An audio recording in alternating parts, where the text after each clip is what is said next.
শুভ সকাল বন্ধুরা, আমার পরিবারে সবাইকে স্বাগত।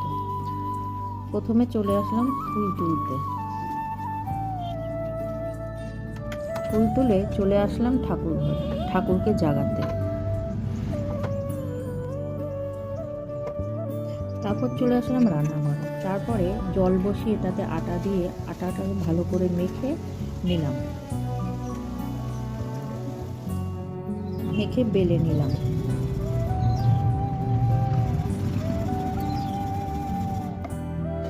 তারপর ছেঁকে নিলাম।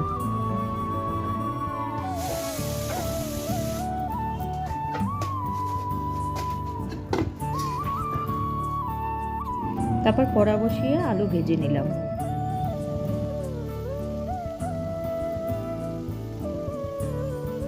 ভিডিওটি দেখার জন্য অসংখ্য ধন্যবাদ। ভালো লাগলে একটা লাইক করবেন।